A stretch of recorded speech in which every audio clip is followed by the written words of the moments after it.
It was kind of a long drive, and it was a hard drive because although there was conversation, there was laughter, but then there was also silences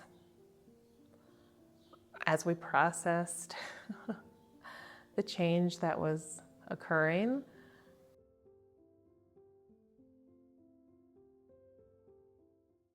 At the end of 2013, I booked my first ever flight. Not just my first international flight, my first flight ever. I had never flown domestically, internationally. I didn't even know how to buy tickets. I remember calling up a friend who worked at an airport and just being like, how do I buy tickets? Do I do that online? How do I choose an airline? What's the process for this? And he kind of walked me through it, and I bought those tickets.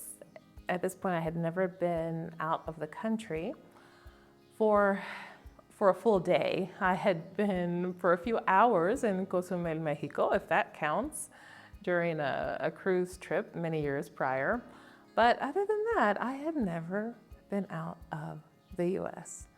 And I was 24 at the time and would be traveling with my 10-month-old baby by myself and going to Mexico.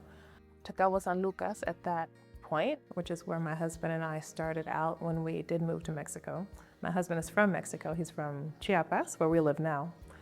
But when we first went back, we started out in Cabo San Lucas. Traveling by myself with my baby to another country, it was already nerve-wracking, but on top of that, we weren't going on vacation. We weren't going for a few days. This was a permanent or semi-permanent, at least, move. My husband had been there for a couple of weeks at this point. He's like, I have a place for us. I'm ready for you all to come. Let's go. And in order to avoid me having to take 2 flights, because one was quite enough in this situation, my parents actually drove me 6 hours to Atlanta, Georgia. I'm from Kentucky, from Lexington, Kentucky. So we drove to Atlanta so that I would only have to take 1 flight from Atlanta to Cabo San Lucas. It was kind of a long drive, and it was a hard drive because although there was conversation, there was laughter, but then there was also silences as we processed the change that was occurring. There were random bursts of tears, especially from my mom and from me.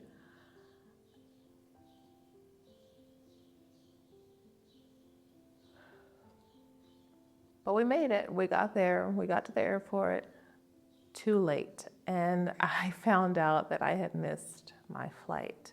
Well, the plane hadn't actually taken off, but as you know, there's a lot to do at the airport before you actually get on the plane.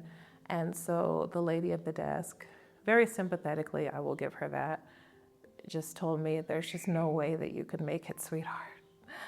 And so I had to book a flight for the next day. So we stayed overnight in Atlanta. We got a hotel, and I went back the next day to try again. I was there in plenty of time this time, but I was immediately reminded that I had no idea what I was doing. I was listening to the instructions, next steps, what to do, only halfway processing them because I just was not familiar with airport terminology. So I started that journey through the airport because the first part of this journey was literally through the airport. The Atlanta airport is huge. And so, got to security, didn't know what to do at security. No, I did not have my electronics separated. I did not have my liquids separated. Got through security somehow, right? At some point, one of the ladies who worked at the airport told me that I needed to take the train to my gate. And I'm like, the train? What train?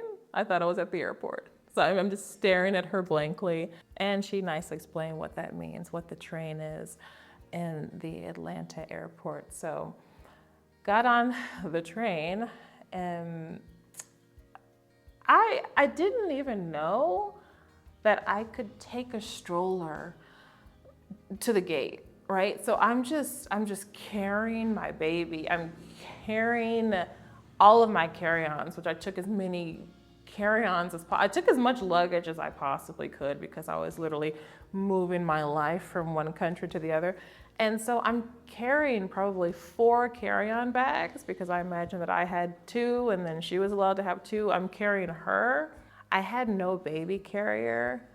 I think that I owned one, but if I did, then I must have put it in the checked bags because I had no concept of checked bags and carry-on bags, and that I really needed to put everything that I was going to need now in the carry-on bags. Like, just, I don't know. And I'm literally just dropping things along the way, dropping everything but the baby. I was like, okay, as long as I hold on to her, everything's gonna be okay. If somebody runs off with my bags, it's okay. I still have my baby. So, but nice people were helping me along the way. You know, I would drop things, I would pick them up, they would help me with my bags. I eventually get on the plane and the flight takes off, you know, all of the excitement and nerves around that. It wasn't an extremely long flight, but it was long enough. And I had no idea how to keep a baby calm on a plane. You know, I didn't have snacks, I didn't have stickers, I didn't have all the things that I take now when I fly, because I've had 2 more children since then, more experience now. At one point, she just threw up all over herself, all over me. There was a diaper explosion. I didn't have all of the essentials that I needed in my carry-on bag. I had packed in my check-in bag a lot of things that I should have had with me on hand. But the airport struggles, irritating as they were not the hardest part of that trip. It was the emotional weight of that trip. It was saying goodbye to my mom and dad. I'm an only child. Watching them say goodbye to their only grandchild. Knowing that I didn't have the means to travel frequently because tickets are expensive. We didn't know exactly when we were going to see each other again. Having no idea what's waiting for me on the other side. Having only the images that the media presents of Mexico, but knowing that I had to go because this is where the immigration situation for my husband had led us. By the time the plane landed, I was exhausted. Once again, I could not handle all of my luggage. This time there was a really nice couple who was vacationing who, I mean, they each like grabbed a bag and they're showing me the way out of the airport and where to pick up my checked bags. They're helping me get my checked bags off of the conveyor belt. It's just the most wonderful couple. They were telling me about their travels with their kids and giving me tips. You know, you can take a stroller to the gate and you can, you know, I learned a lot from them just in the few minutes that they helped me out. So if you're watching this and you remember me, I thank you very much. So finally, I made it. I made it out. I was reunited with my husband. It was a wonderful moment. I had missed him so much. We had been separated for several weeks. My baby girl would not let him go. And I met his cousin who was going to be the one driving us. And so we loaded everything into the car and I'm sitting in the back with my baby and just exhausted. I mean, just a mess. I'm physically exhausted. I'm emotionally exhausted. I just leaned back in the seat and looked out the window and saw a lot of palm trees. That was the first thing that I noticed. I'm not from a place where we have palm trees, so I was like, wow, you know, this is beautiful. And I just processed in that moment that I'm in Mexico. Wow, I made it. What the future held was a complete mystery. I hoped it would be wonderful. I hoped it would be the start of a new adventure, but I didn't know because at that moment, everything was new, everything was uncertain, everything felt rather hard. The only thing that wasn't hard, the only thing that was familiar was the language, was Spanish. Because I was already fluent in Spanish, When I met people, I could talk to them, I could joke around with them. If I had questions, I could ask. If I had a problem, I could explain what was happening. When someone invited me somewhere, I could go. And because of that, relationships formed quickly. And looking back, I wouldn't say that Spanish made my life in Mexico easier. I would say that Spanish made my life in Mexico possible. Out of a million things that I had to worry about over those first few days and weeks, Spanish was not one of them. And I've looked back on that day and on those first few days frequently over the years, and sometimes I've wondered, what if I hadn't been able to comfortably communicate? What if I hadn't been able to ask questions and to get to know people quickly and to build a community around me easily? I don't think I would have made it. But that community came quickly, new friends, new experiences, people who helped me carry part of the burden of such a major life transition. People that I'm incredibly grateful for. Relationships saved me, and in many ways turned the past 13 years and counting into some of the best years of my life. Now, I know that not everyone's move abroad is as dramatic as mine, but I've lived in Mexico for a long time, and I have met many foreigners who have come mostly from English-speaking countries, and I have witnessed the struggle when all they can do is survive in Spanish.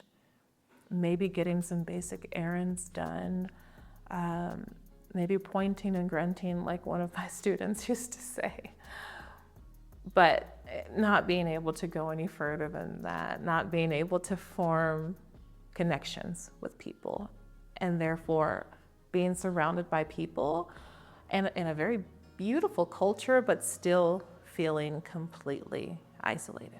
And it's sad because many have come to live a different life, to live maybe a slower paced life, maybe a more abundant life than what was within their means in their hometowns, or to experience a different culture. And what I've noticed is that although this is not the case for everyone, many of these people actually care.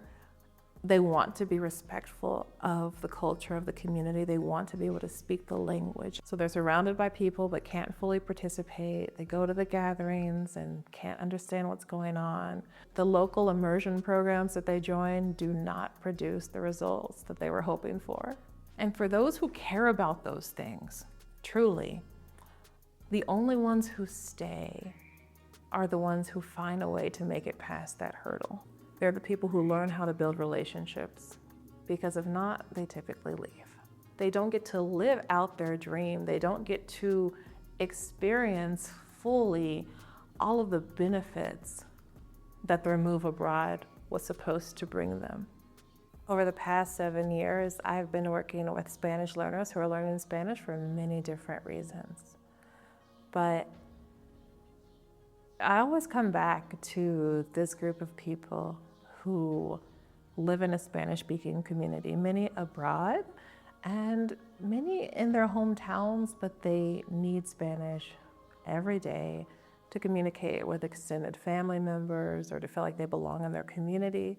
And out of the hundreds and hundreds of students that I've had, it just hits different for me when that type of individual stops me on the street or emails me and describes their struggles and what they've tried and their frustrations.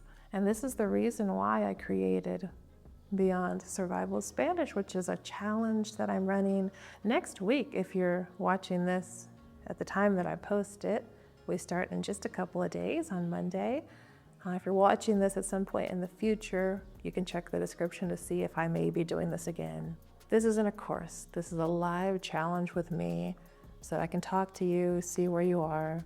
And over the course of 4 coaching sessions, you're going to discover how to escape survival mode and start participating in real life conversations We'll practice a real life conversation that's meaningful to you so that you see how to apply the strategies in action.